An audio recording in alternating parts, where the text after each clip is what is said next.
Welcome back to part 2 of the Watchmen trailer analysis. My name is Walter Brandis. We'll continue to analyze the new Watchmen trailer, which was released July 17th, 2008. As with part 1, this video contains spoilers.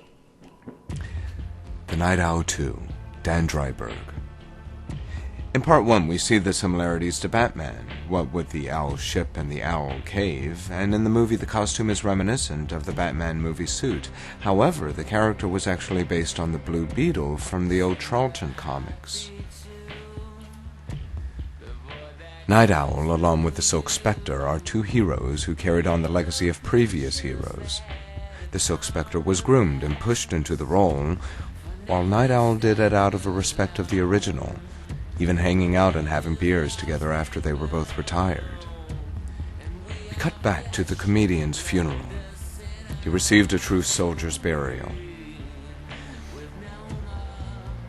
And here he is, showing that he truly seems to enjoy his work, both in the movie as well as the comic. Take notice of the smiley button, the comedian's signature symbol.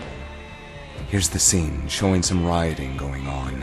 Something to note is the graffiti on the window, the famous "Who watches the Watchmen," which in the comic, like here, is usually partially obscured. It's here where the first line of dialogue is heard. "God help us all," spoken by the comedian, which leads to the very next scene, in which we see for the first time the fully reformed Dr. Manhattan, as he appeared in the comic for the first time. A good close-up of the Silk Spectre and Manhattan kissing. Now, interesting fact, Janie Slater, Manhattan's former girlfriend, who had indirectly caused the accident which transformed Osterman into Dr. Manhattan, got dumped for a much younger Silk Spectre. Now, after scanning through the scene, there's a split second when you can see the comedian's attacker, who's lucky the comedian missed. After watching several times, it just popped out. This scene comes and goes quickly, and if you're not scanning through the trailer, it's hard to miss, or at least not the best scene to see clearly. What we have is Rorschach's man handling the old villain Moloch, who is long since retired. He's a prime suspect in the investigation of the comedian's death. The murder mystery starts to give way to a conspiracy, the attempted assassination of Adrian Veidt. Though I won't go further in the details, we have the comedian murdered. Now Veidt, another mask where his case former, attempted to be murdered. And here's the same scene from the comic.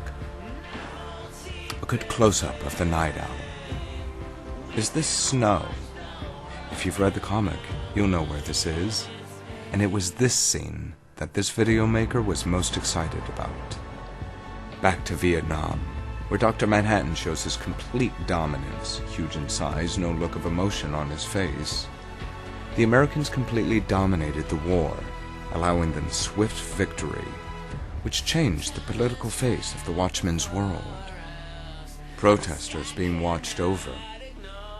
The original superhero group was the Minutemen of the 40s.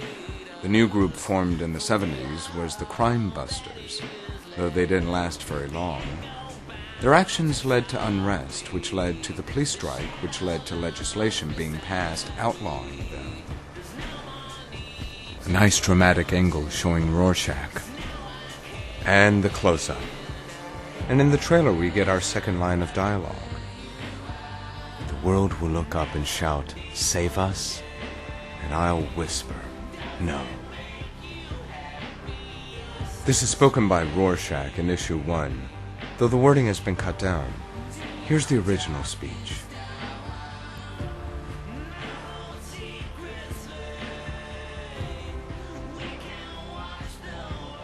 Final scene, we see Dr. Manhattan's Mars Fortress.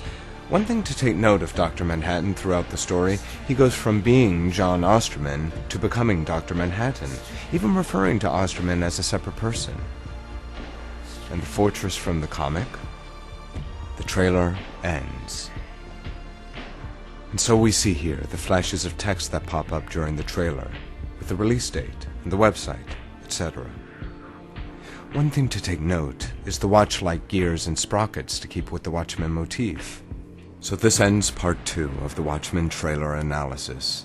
We'd hope you found it informative as well as entertaining. If the movie can capture even part of the brilliance that is in the comic, then the movie will have succeeded. Thank you for watching. Information on the voiceover artist can be found in two places. One, the website walterbrandis.com. Second source can be found in walterbrandis.voice123.com. The second source actually offers the most recent demo.